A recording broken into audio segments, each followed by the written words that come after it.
Hello welcome back to Learnino.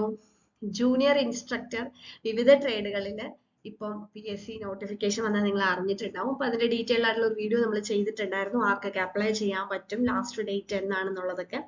അപ്പൊ അതിൽ ഇലക്ട്രോണിക്സുകാർക്ക് apply ചെയ്യാൻ പറ്റുന്നൊരു നല്ലൊരു പോസ്റ്റ് ആണ് ജൂനിയർ ഇൻസ്ട്രക്ടർ ഇലക്ട്രോണിക് മെക്കാനിക്. അപ്പൊ ഇലക്ട്രോണിക്സുകാർക്ക് ഈ ഒരു ട്രേഡിൽ മാത്രമല്ല മറ്റു 2 ട്രേഡിലും കൂടെ അപ്ലൈ ചെയ്യാനായിട്ട് പറ്റും.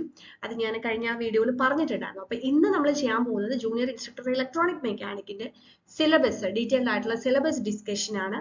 ഒപ്പം നമ്മുടെ കോച്ചിങ്ങിന്റെ ഡീറ്റെയിൽസ് ഞാൻ പറയുന്നതായിരിക്കും. അപ്പൊ ആദ്യം നമുക്ക് ആ സിലബസ് ഒന്ന് നോക്കാം.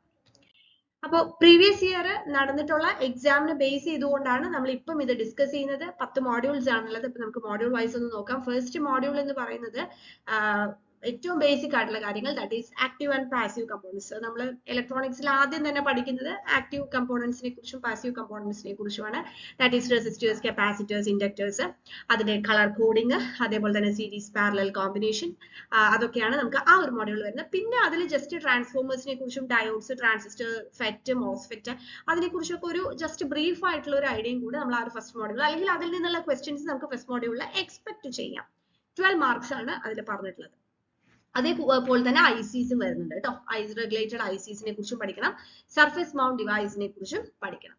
രണ്ടാമത്തെ module again basic electronics, that is semi conductor materials, PN junction diode, ട്രാൻസിസ്റ്ററിൽ കുറച്ചും കൂടെ നമ്മൾ ഡീപ്പായിട്ട് PN, ആൽഫ ബീറ്റ റിലേഷൻഷിപ്സ്, ട്രാൻസിസ്റ്ററിന്റെ ബയസിങ്, കോൺഫിഗറേഷൻ, ആംപ്ലിഫയേഴ്സ്, ഓസിലേറ്റേഴ്സ്, ഓപ്പ് ആമ്പ്, ഇത്രയും വരുന്നതാണ് സെക്കൻഡ് മോഡ്യൂൾ എന്ന് പറയുന്നത്. 13 മാർക്ക്, നല്ല വെയിറ്റേജിലാണ് ഈ 2 മോഡ്യൂളും വന്നിട്ടുള്ളത്. That means basic electronics. നമുക്ക് എല്ലാവർക്കും എക്സാം എഴുതുന്ന എല്ലാവർക്കും ഇതിനെ കുറിച്ചൊക്കെ അറിയുന്നുണ്ടാവും. പക്ഷേ എക്സാം പോയിന്റ് ഓഫ് വ്യൂവിൽ നമ്മൾ ഏറ്റവും ഇമ്പോർട്ടന്റ് ആയിട്ടുള്ള പോയിന്റ്സ് മനസ്സിലാക്കി പഠിക്കണം. Again, moving on to third module, power supplies ആണ് വരുന്നത്. പവർ സപ്ലൈസ് ഇത് കുറച്ച് ഇലക്ട്രിക്കൽ റിലേറ്റഡ് ആയിട്ടുള്ള ടോപ്പിക്സ് ആണ്. Cell, battery, care and maintenance of cell, rectifiers, regulated power supplies, SMPS, UPS, inverter. ഇപ്പൊ നമ്മൾ ട്രേഡ്സ്മാൻ എക്സാമിന് പ്രിപ്പയർ ചെയ്യുന്നവരാണെങ്കിൽ അവർക്ക് ഓൾറെഡി SMPS, UPS, ഇൻവെർട്ടർ ഒക്കെ പഠിക്കാനുണ്ട്. അതിന്റെ കൂടെയാണ് സെല്ല്, ബാറ്ററി, ഇത് ഇലക്ട്രിക്കൽ ട്രേഡ്സ്മാൻ ഇലക്ട്രിക്കലൊക്കെ വരുന്ന ടോപ്പിക് ആണത്. അപ്പൊ പവർ സപ്ലൈസ് എന്ന് പറഞ്ഞ് മോഡ്യൂൾ 3 നമുക്ക് അത് പഠിക്കാനുണ്ട്, 10 മാർക്ക് വെയിറ്റേജ്. നെക്സ്റ്റ് മോഡ്യൂൾ 4 നോക്കിക്കഴിഞ്ഞാൽ ബേസിക് ഇലക്ട്രിക്കൽ പഠിക്കാനുണ്ട്. That is Ohm's law, Kirchhoff's law, AC DC measurement, മീറ്റേഴ്സിന്റെ classification, network theorem, AC fundamentals. പറയുമ്പോൾ വളരെ കുറച്ച് കൊടുത്തിട്ടുള്ളൂ എന്നുണ്ടെങ്കിലും ഇതിലൊക്കെ കുറെ പഠിക്കണം. ഇപ്പൊ നെറ്റ്വർക്ക് തിയറം ഇത് മാത്രം പറഞ്ഞത് കൊണ്ട് എല്ലാ തിയറംസും പഠിക്കേണ്ടി വരും. AC ഫണ്ടമെന്റൽസ് പറഞ്ഞത് അതിൽ നമുക്ക് എല്ലാ കാര്യങ്ങളും പഠിക്കണം. Faraday's law of electromagnetic induction, പിന്നെ voltage, current, power, energy concepts. അങ്ങനെ ബേസിക് ഇലക്ട്രിക്കൽ ആണ് മോഡ്യൂൾ 4 വരുന്നത്, 10 mark. Next module 5, electrical and electronic measuring instruments. ഇത് കാണുമ്പോൾ നമുക്ക് ഏകദേശം ഡെമോൺസ്ട്രേറ്റർ എക്സാം ഒക്കെ എഴുതിയവരാണെന്നുണ്ടെങ്കിൽ അതിലേക്ക് നമ്മൾ ഇതൊക്കെ പഠിച്ചു പോയിട്ടുള്ളതാണ് അല്ലെ.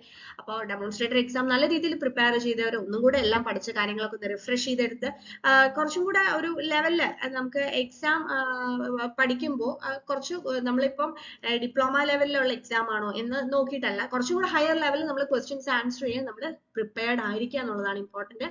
പക്ഷേ മോഡ്യൂൾ 5ന്റെ ഒരു കാര്യം എന്ന് വെച്ച് കഴിഞ്ഞാൽ 5 മാർക്കേ ഉള്ളൂ കേട്ടോ. വെയിറ്റേജ് എന്ന് പറയുന്നത് 5 മാർക്കാണ്.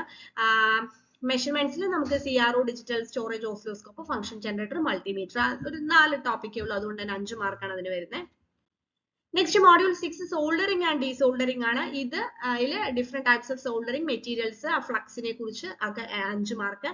നെക്സ്റ്റ് വരുന്നത് ഇലക്ട്രോണിക് കമ്മ്യൂണിക്കേഷൻ ആണ്. കമ്മ്യൂണിക്കേഷനിൽ radio wave propagation, modulation, demodulation, AM, FM, transmitter, receiver, digital modulation techniques, sampling, quantization, encoding, multiplexing, demultiplexing, OFC, mobile communication.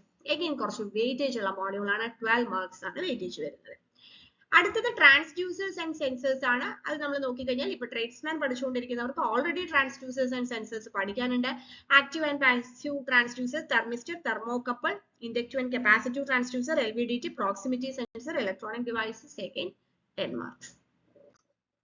Last 2 modules നോക്കുകയാണെങ്കിൽ ഡിജിറ്റൽ ഇലക്ട്രോണിക്സും micro processor and micro controller ആണ്. Digital ഇലക്ട്രോണിക്സിൽ from the beginning, logic gate മുതൽക്ക് logic family, combination logic circuit, equation logic circuit എല്ലാം പഠിക്കാനുണ്ട്. നല്ല വെയിറ്റേജിന്റെ 13 marks weightage വരുന്നതാണ്. And the last one is micro processor and micro controller. 8086 micro പ്രോസസറും 8051 micro കൺട്രോളറുമാണ് നമുക്ക് പഠിക്കാനുള്ളത്. And internal architecture, pin diagram, addressing mode വളരെ സ്പെസിഫൈ ചെയ്തിട്ട് തന്നെ കൊടുത്തിട്ടുണ്ട്. അപ്പൊ അത് മാത്രം പഠിച്ചാൽ മതി. അതിനും 10 മാർക്ക്. അപ്പൊ വെയിറ്റേജ് കൂടുതലുള്ള മോഡ്യൂൾസിന് നമ്മൾ കൂടുതൽ ക്വസ്റ്റ്യൻസ് ചെയ്ത് തന്നെ പഠിക്കണം. ഓരോ മോഡ്യൂൾസിനെയും വെയിറ്റേജ് അനുസരിച്ച് നമ്മളത് പഠിക്കുന്നതാണ് നല്ലത്. ഓക്കെ, ഇപ്പൊ ഇതേ സിലബസ് തന്നെ ആയിരിക്കും എന്ന് ഉറപ്പില്ല. ചിലപ്പോൾ ഇനി നമുക്ക് പുതിയ സിലബസ് വരും, എന്തെങ്കിലും അങ്ങോട്ടും ഇങ്ങോട്ടും ഒക്കെ മാറ്റങ്ങൾ വരാം. പക്ഷെ എന്നാൽ ഒരുപാട് ഡിഫറൻസ് ഒന്നും ഉണ്ടാവില്ല. കാരണം വളരെ ബേസിക് ആയിട്ടുള്ള കാര്യങ്ങൾ ഒക്കെ തന്നെയല്ലേ ഇതിനകത്ത് ഉള്ളത്. അപ്പൊ ഇതിനെ ബേസ് ചെയ്തിട്ടാണ് നമ്മളിപ്പോ നമ്മുടെ കോച്ചിങ് വരുന്നത്. അപ്പൊ അതിന്റെ കോച്ചിങ്ങിന്റെ ഡീറ്റെയിൽസ് കൂടെ ഞാനൊന്ന് പറയാം.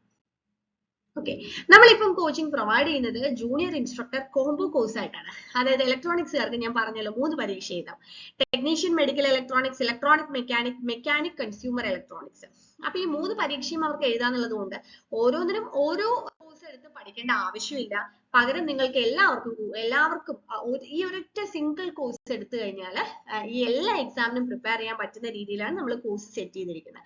അപ്പൊ നമ്മുടെ കോഴ്സ് ഓപ്പൺ ചെയ്ത് കഴിഞ്ഞാൽ ഇത് 3 ഫോൾഡേഴ്സ് ആയിരിക്കും. അതിൽ നമ്മൾ കണ്ടന്റ്സ് അപ്ലോഡ് ചെയ്യും. ഇപ്പൊ നമ്മൾ എക്സ്പെക്റ്റഡ് സിലബസ് വെച്ചിട്ടായിരിക്കും നമ്മൾ കോഴ്സ് റൺ ചെയ്യുന്നത്. പിന്നെ നമുക്കറിയാം എക്സാമിന് ഒരു 2-3 മന്ത്സ് മുന്നായിരിക്കും നമുക്ക് സിലബസ് വരുമ്പോൾ അതിൽ എന്തെങ്കിലും ചേഞ്ച് ഉണ്ടെങ്കിൽ അതിനനുസരിച്ച് നിങ്ങൾക്ക് അപ്ഡേറ്റ് ചെയ്ത് തരുന്നത്. അപ്പൊ ഈ ഒരൊറ്റ കോഴ്സ് പർച്ചേസ് ചെയ്തുകൊണ്ട് 3 എക്സാംസിന് നിങ്ങൾക്ക് പ്രിപ്പയർ ചെയ്യാം. മറ്റേ എക്സാമിന് കൺസ്യൂമർ ഇലക്ട്രോണിക്സിന്റെ സിലബസ് ഞാൻ വേറൊരു വീഡിയോ ഡിസ്കസ് ചെയ്യുന്നതായിരിക്കും.